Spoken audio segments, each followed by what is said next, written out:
o nosso coração, aquece o nosso coração com a Tua palavra, para que nós tenhamos a certeza absoluta, com os nossos sentidos também, de que Tu estás aqui, Pai. É isso que nós te pedimos em nome de Jesus, amém. Poder sentar.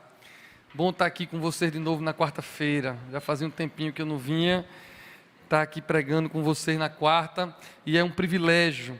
Você pode ser daqui da Recon há muito tempo, há pouco tempo, você pode ser visitante, você pode ser até ateu, não cristão, mas você sabe, já ouviu falar que existem 10 mandamentos.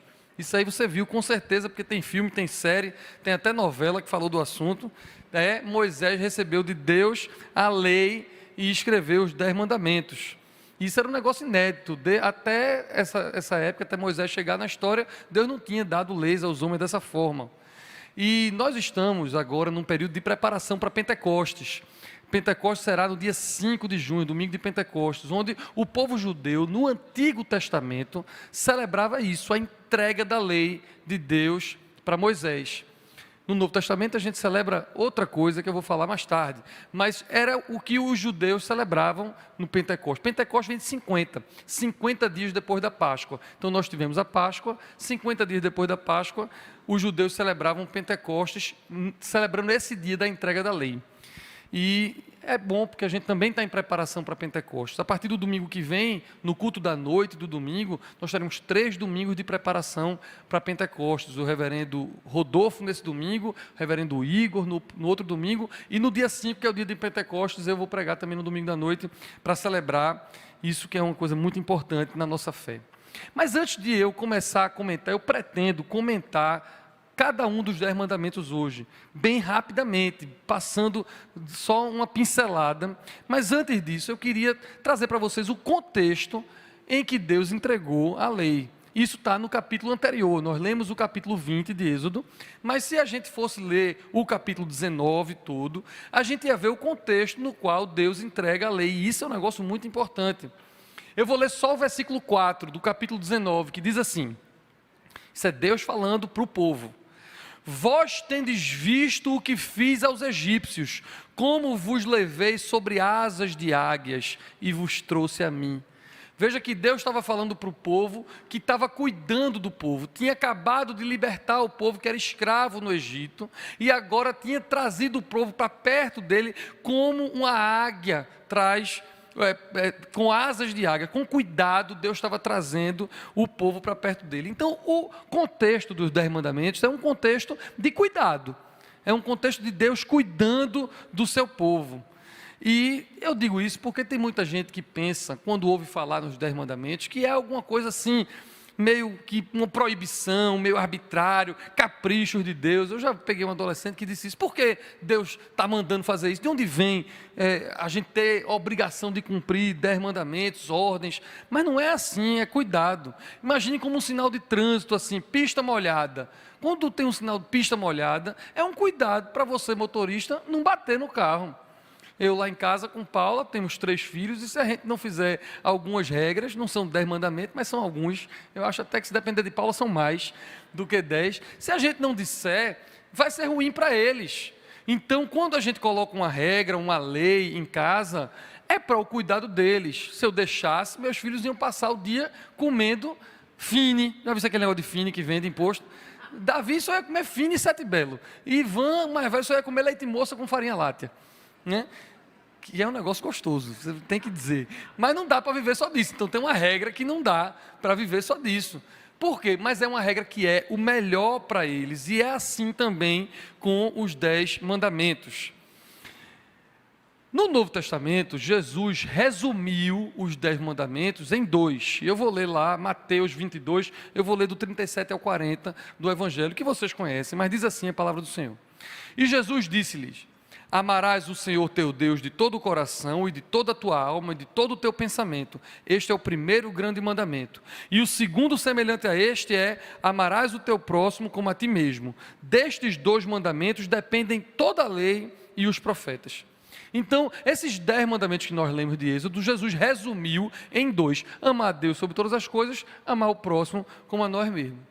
Então, os 5 primeiros mandamentos da lei, que nós lemos em Êxodo, são resumidos em amar a Deus sobre todas as coisas. Então, por exemplo, não tenha nenhum outro Deus diante de mim, nenhuma imagem, não fala o nome de Deus em vão, guarda o sábado e honra os pais, que são a representação da autoridade de Deus. Isso tem a ver com o primeiro grande mandamento. E o segundo mandamento, de amar o próximo como a nós mesmos, vem lá: não matem, não roubem, não adulterem, não cobicem, não mintam. Então, a metade desses 10 mandamentos tem a ver com o nosso relacionamento com Deus, e a outra metade tem a ver com o nosso relacionamento com o próximo. Vamos seguir agora, para a gente comentar um pouquinho de cada um.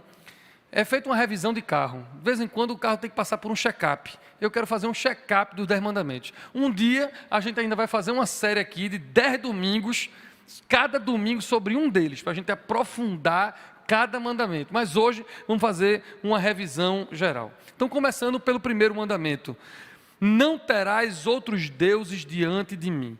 Num contexto politeísta, que no Antigo Testamento era muitos deuses de muitas nações, cada nação tinha um ou mais deuses, esse era um negócio muito importante.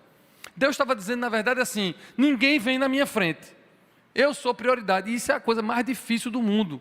Talvez não seja muito difícil hoje. Tem gente que pensa assim: não ter outro Deus diante de mim é fácil, eu consigo cumprir esse mandamento. É quando você pensa mais superficial, quando você pensa que Deus é somente um Deus nórdico, ou um Deus africano, ou um Deus romano, ou um Deus grego. Aí é fácil de você pensar: não, o meu Deus é maior do que esses deuses. Sendo que, na verdade, a gente está falando de um princípio, e é muito mais profundo do que não terá outras divindades diante de mim. Há coisas que nós colocamos como se fossem deuses na nossa vida. Isso é um mandamento contra a idolatria. Existem outros deuses mais sutis, como sexo, dinheiro, poder. Tanto é que no Novo Testamento, lá em Mateus capítulo 6, versículo 24, Jesus diz: não podemos servir a Deus e ao dinheiro. Na tradução é a Deus e a Mamon, que é uma divindade. Jesus está colocando o dinheiro como um Deus. Então, na verdade, o que esse princípio está dizendo é que o sexo não vem antes de Deus, dinheiro não vem antes de Deus, poder não vem antes de Deus, fama não vem antes de Deus, qualquer outra coisa não pode vir antes de Deus. Agora, vou terminar, porque senão, se eu for demorar muito aqui, a gente passa mais de 50 minutos, não pode. Mas entendam isso: coisas boas podem se tornar uma idolatria. Há muita esposa que idolatra o marido, muito marido que idolatra a esposa, muitos pais que idolatram os filhos, e essas são coisas boas: o marido, a esposa, os filhos, o trabalho, a igreja, são todas coisas boas, mas nem isso vem na frente do Senhor. Há muito sofrimento, e os pastores sabem o que eu estou falando no gabinete pastoral, quando a gente vê pessoas colocando coisas boas e importantes antes de Deus. Há um tempo atrás, acho que uns 15 dias atrás, eu conversei com uma líder nossa lá da Catedral da Trindade, e ela, eu disse isso domingo, no sermão que eu preguei, domingo de manhã aqui, corajosamente ela disse a mim: pastor, eu idolatrava o meu marido, e isso acabou meu casamento.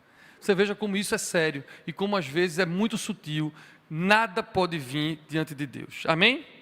Vamos para o segundo: não farás para ti imagem de escultura, nem alguma semelhança do que há acima dos céus, nem embaixo da terra, nem nas águas debaixo da terra. Não te encurvarás a elas, nem as servirás.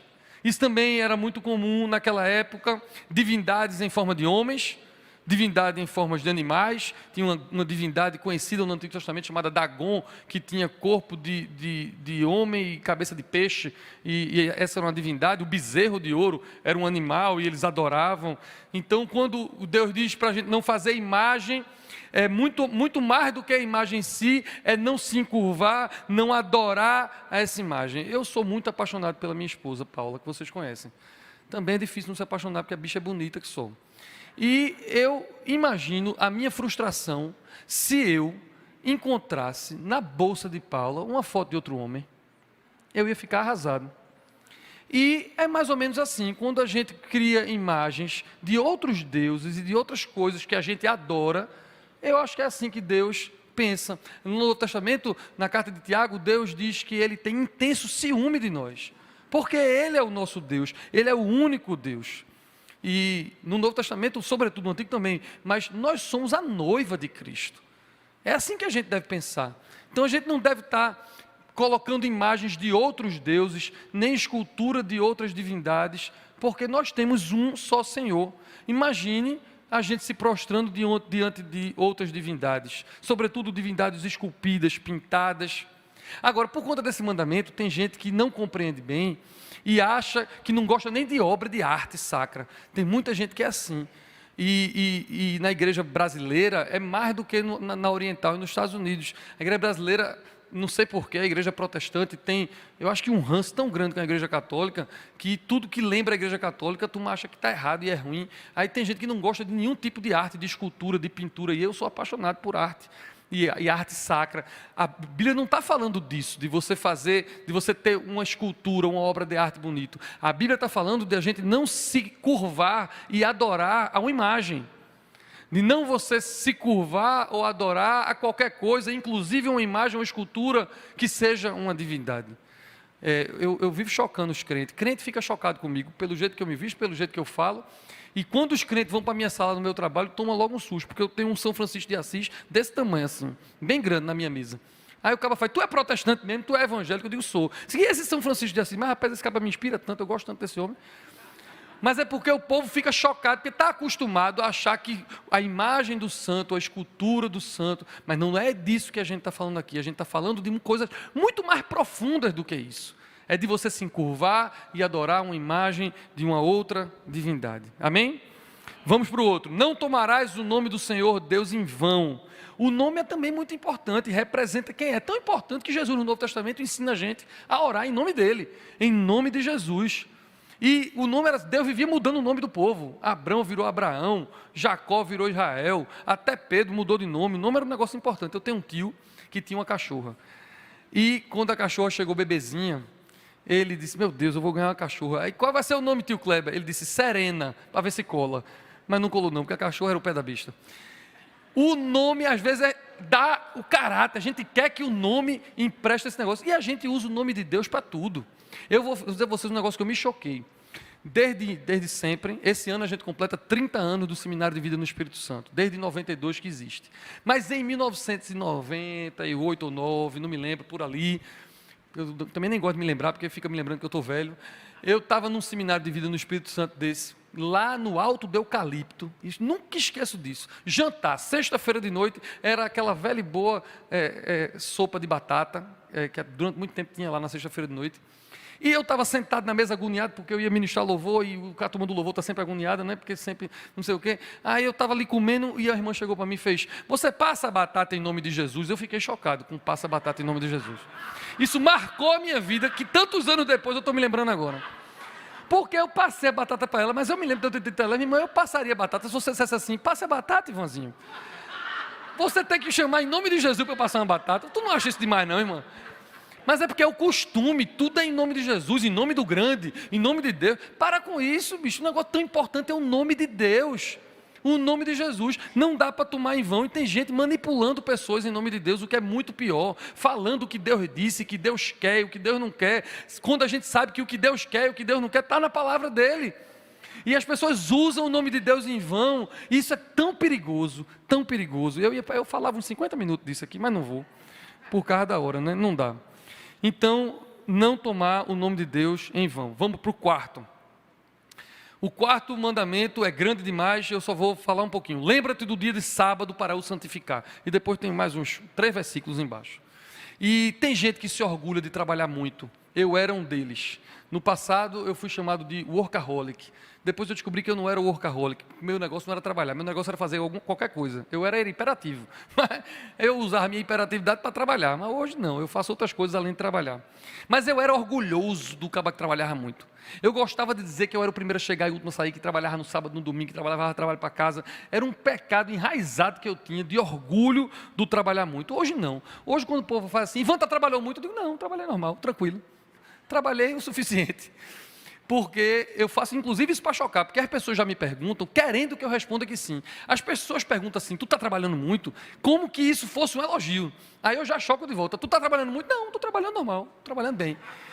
Porque eu quero já ensinar que você tem que ter o tempo do descanso. O Salmo 23, todos vocês conhecem: o Senhor é o meu pastor, Ele me faz descansar em verdes pastos. Veja que coisa linda. Salmo 127, se o Senhor não guardar a casa, em vão vigia o sentinela. Então não adianta trabalhar tanto, morrer de trabalhar, você tem que ter um tempo de descanso.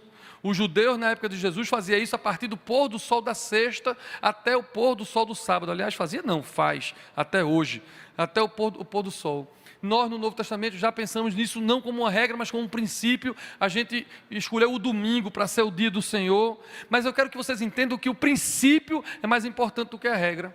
Tanto é que na época de Jesus o princípio já era mais importante, porque Jesus foi o tempo todo molestado pelos fariseus, porque ele descumpria a regra do sábado, porque ele queria fazer o bem e o povo não deixava nem ele fazer o bem no sábado.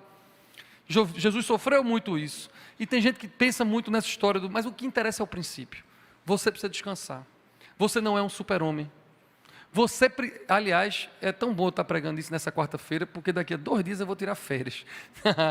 Eu vou tirar 1 semana de férias na semana que vem, então isso aqui calhou hoje. Mas é importante que você descanse.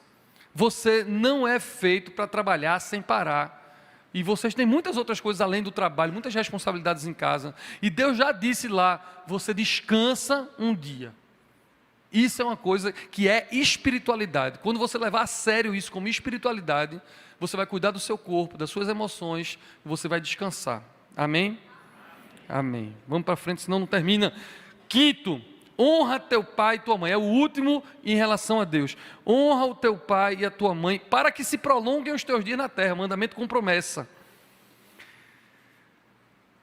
Eu vou dizer, esse é um mandamento difícil, sobretudo para quem não tem bons pais. Para quem tem pai e mãe, que são, para mim, é a coisa mais fácil do mundo. O mandamento mais fácil do mundo é honrar, porque eu tenho um pai e uma mãe maravilhosos.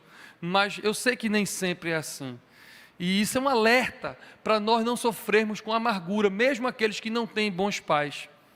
Dom Paulo gosta de dizer, e eu repito por experiência, que quem nos faz sofrer normalmente são as pessoas que a gente mais ama. Então há muito sofrimento por conta dos pais e por conta dos filhos, marido, esposa, irmãos. As pessoas mais próximas é que nos fazem sofrer mais, porque a gente está desarmado, a gente não espera aquilo daquelas pessoas. Então eu sei que há muito... Campeão de cura interior.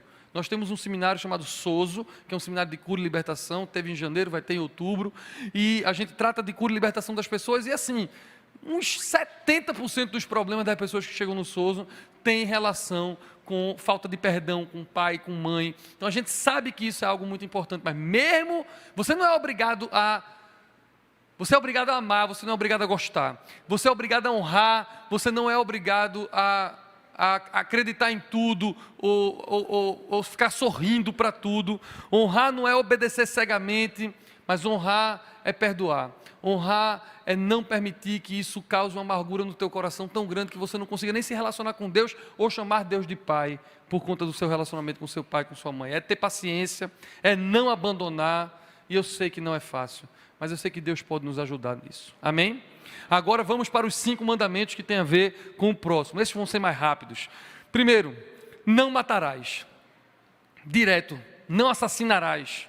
E Jesus aprofunda isso lá em Mateus, no Sermão do Monte. Jesus diz: ouvistes o que foi dito aos antigos, não matarás.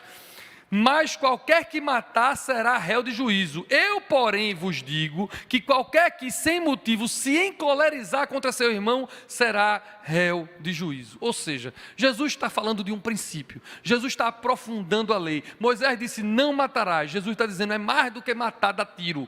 É mais do que você fazer feito aquela mulher da novela e jogar pela escada, Nazaré, né? Não, não é só isso não. Matar, às vezes você mata com a palavra. Às vezes você mata alguém com algo que você fala e destrói uma pessoa.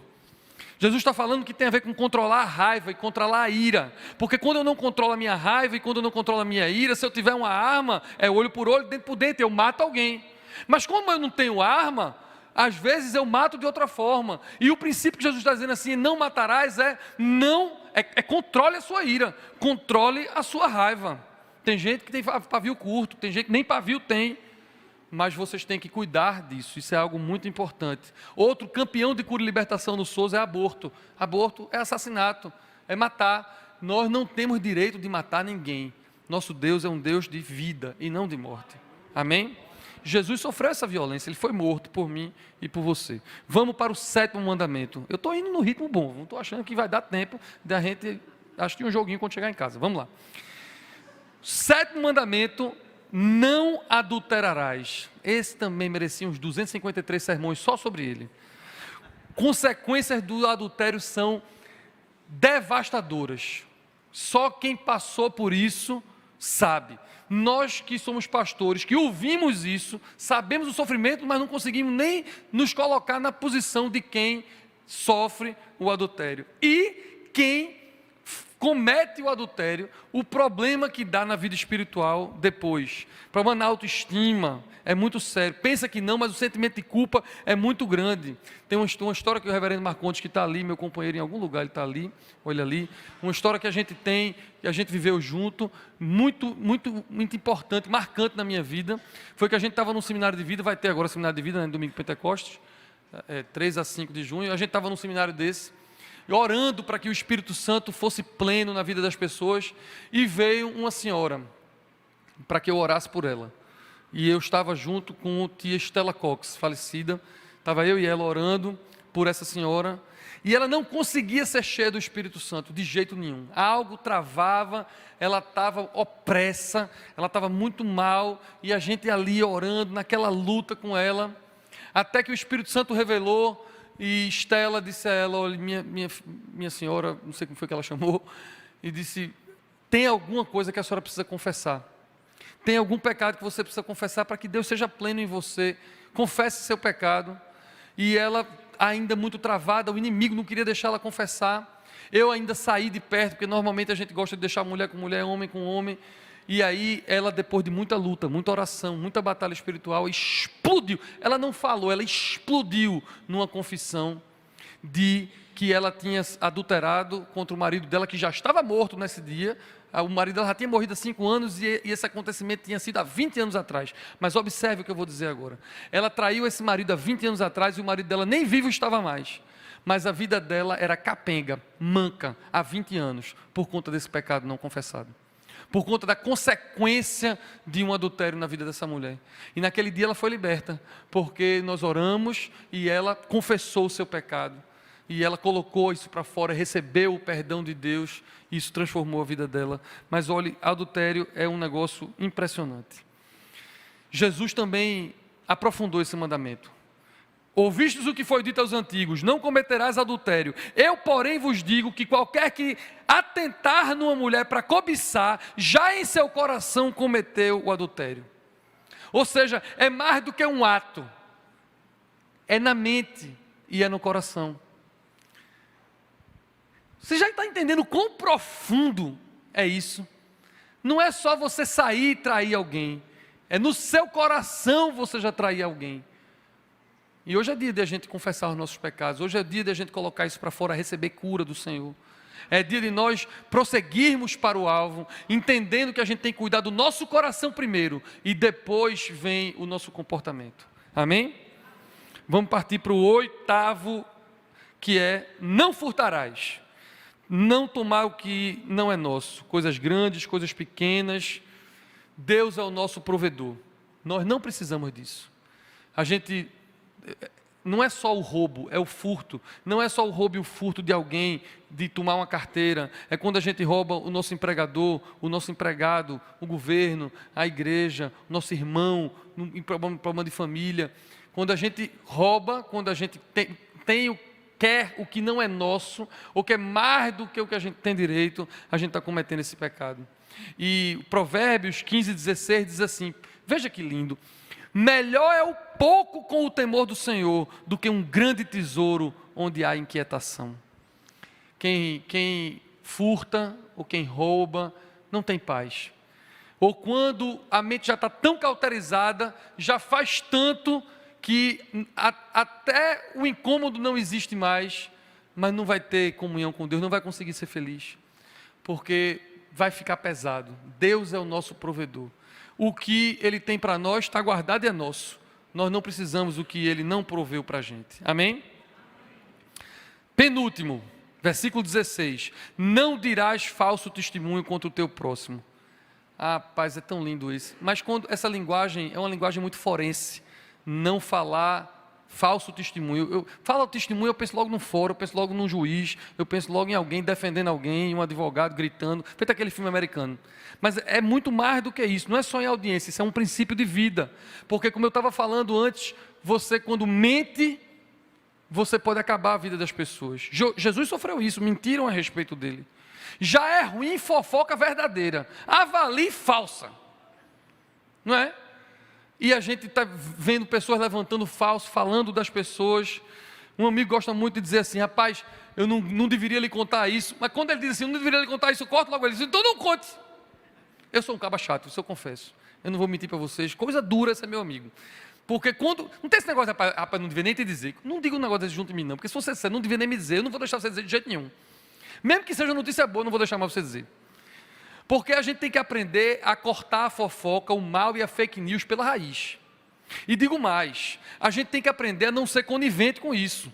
Porque eu não posso deixar que alguém fale mal de alguém, ainda que seja verdade ou que eu não saiba. E eu não posso deixar que fale para o outro. Se alguém estiver falando para a Tess, se eu estiver junto, eu me manifesto, eu digo, olha, você quer falar de fulano na frente de Tess, fale quando eu não estiver perto. Por isso que eu estou dizendo que eu estou ficando chato. Porque tem amigo que não quer mandar comigo, porque eu estou na mesa do restaurante. Quando começa a falar de alguém, eu digo, ou vai mudar de assunto, ou eu me levanto agora. Porque eu não quero admitir ser conivente com gente levantando coisa que eu não sei se é verdade, se não quer, mas falando mal de alguém. Nós somos cristãos, nós não estamos aqui para isso. Nossos lábios produzem vida, e deve ser assim sempre. Amém? E por último, veja que maravilha, chegamos ao fim. Não cobiçarás a casa do próximo, não cobiçarás a mulher do próximo, nem o seu servo, nem a sua serva, nem o seu boi, nem o seu jumento, nem coisa alguma do seu próximo. Cobiça é querer algo ao ponto de perder o contentamento. Eu não estou contente com o meu, eu tenho que ter algo de alguém. Eu queria ter o estilo do pastor Davi, não tenho, azar o meu. Ele é estiloso, eu não sou. Veja, meu pai sempre dizia isso quando era pequeno, a grama do vizinho é sempre mais verde, a galinha do vizinho é sempre mais gostosa, não é assim? A gente sempre pensa assim, e a gente tem que entender que o que a gente cobiça é enganoso. A gente pode trocar de problema, eu posso até ficar estiloso, feito Davi, mas eu vou perder a minha essência, porque Deus fez ele estiloso, e eu malabanhado, cada um com seu cada um, cada um com seu cada um. O que eu cobiço que não é meu e é de alguém, em mim, vai virar um fardo. Observe, o que eu cobiço do outro, que para o outro pode ser bênção, se eu tiver, para mim, vai virar um fardo. E o apóstolo Paulo, lindamente escreveu, aprendi a viver contente em cada situação, em toda situação, tendo muito ou tendo nada, posso todas as coisas naquele que me fortalece. Aprendi a viver contente, eu não preciso cobiçar o que não é meu, o que é meu, Deus vai me dar. O Senhor é meu pastor. Péssima versão, não gosto. A gente canta porque é a versão conhecida. Em inglês é The Lord is my shepherd, I shall not want. Eu prefiro assim, o Senhor é meu pastor, não quero mais nada. Não quero mais nada. Se Ele é o meu pastor, o que eu tenho é suficiente para mim. O Senhor é o meu pastor, eu não quero mais nada. Quando você ouvir esse salmo de novo, pense sempre assim, o Senhor é meu pastor, eu não preciso de desejar mais nada. Ele supre as minhas necessidades. Terminamos os 10 mandamentos assim, en passant. Mas um dia eu vou combinar com o reverendo Igor, vamos ter, se eu vou fazer um, tu faz outro, Zé faz outro, a gente faz aqui os 10 mandamentos, a gente vai fazer. Mas você lembra que o contexto era de ternura, de cuidado, de como eu tirei vocês do Egito e agora eu estou entregando, porque é melhor para o povo, é melhor para nós. Quem é pai aqui sabe, mesmo que o filho não entenda, a obediência é ideal para ele. Quando eu era pequenininho, mamãe dizia, não corra na borda da piscina. Eu corri, levei 3 pontos. Aqui. Não jogue bola na sala. Eu joguei, quebrei o vaso, fiquei de castigo. Porque são coisas que eram o melhor para mim. Se a gente cumpre o que Deus tem para a gente, vai ser melhor para a gente. A gente vai ser o povo que Deus quer que a gente seja. Tem um evangelista muito conhecido, D.L. Moody, e ele disse assim, somos incapazes de cumprir o que prometemos. Não é assim, eu vou cumprir os 10 mandamentos. Ele vai dizer, somos incapazes de cumprir o que nós prometemos. Então assim, eu não quero concluir esse sermão, é uma boa dica para vocês já começarem a arrumar aqui a música. Eu não quero concluir esse sermão dizendo assim: cumpra os 10 mandamentos, não faça isso, não faça isso. Não é assim, porque você não vai conseguir o que você promete, porque não é na sua força. Claro que eu quero, como pastor, que vocês todos deem prioridade a Deus, se curvem diante de Deus apenas, tenham reverência diante do nome de Deus, descansem, guardem um dia para o Senhor, honrem seus pais, perdoem, convivam, orem por eles. Eu quero que vocês não matem, edifiquem, sejam a favor da vida. Eu quero que vocês acabem com todos os casos extraconjugais, vigiem seus pensamentos, não furtem, não roubem, sejam honestos. É claro que eu quero que vocês não fofoquem, não mintam. Eu quero que isso tudo aconteça, mas a oração de agora é para que você se renda a Deus. Só Deus pode lhe ajudar a fazer isso. Aquele que é considerado um dos maiores pregadores do mundo, o príncipe dos pregadores, Charles Spurgeon, ele disse assim: você poderá exortar um cego a enxergar, mas isso não vai fazer com que ele veja. Você pode exortar um homem morto a viver, mas ele não vai viver. Somente através da sua exortação. Algo mais é necessário. Você sabe o que é esse algo mais? Eu não vou exortar você a fazer aquilo que você não consegue fazer. O algo mais é o Espírito Santo de Deus. Eu disse a vocês que Pentecostes, a entrega da lei no Antigo Testamento, era o que o judeu comemorava. Jesus, no Novo Testamento, ressignificou o Pentecostes. Era sobre ele. E era sobre ele escrevendo a lei nos nossos corações. Jeremias 31 estava sendo cumprido em Jesus, quando Deus diz assim: eu vou dar a vocês um coração de carne em vez de um coração de pedra. Jesus está aqui hoje, meu amigo, minha amiga, e você que está na internet, para transformar o seu coração de pedra em coração de carne. E aí, logo depois da morte de Jesus, da sua ressurreição, da sua ascensão, em Atos capítulo 2, no dia de Pentecostes, o Espírito Santo foi derramado sobre a igreja. E quando o Espírito Santo foi derramado sobre a igreja, agora nós temos acesso a Deus que pode transformar a nossa vida. Você não vai ser transformado somente pela sua decisão, você vai ser transformado quando você se render e dizer: Espírito Santo, eu quero viver algo novo, como nós cantamos agora. É assim que vai acontecer. Admita que precisa de ajuda de Deus, que precisa da graça e do perdão, e peça que o Espírito Santo promova essa transformação em você, para que a glória não seja sua, para que a glória seja de Deus. Só Ele pode fazer. Assim como o Espírito Santo pairava sobre as águas em Gênesis no começo, que Ele paire agora por cima da congregação, trazendo convicção, coragem e força para nos livrarmos do pecado, e para que a gente ouça os alertas de amor do Pai. Quando você confia na igreja, você obtém apenas o que a igreja pode lhe dar. Quando você confia na educação, você obtém o que a educação pode lhe dar. Quando você confia na eloquência de alguém, você tem aquilo que a eloquência pode dar. Mas quando você confia no Espírito Santo de Deus, você pode ter tudo que Deus quer lhe dar. Curve sua cabeça, feche seus olhos, vamos orar para que o Espírito Santo esteja sobre nós, nos ajudando e nos transformando. Senhor, obrigado pela Tua palavra santa, e é a Tua palavra através do Teu Espírito que pode transformar a nossa vida hoje.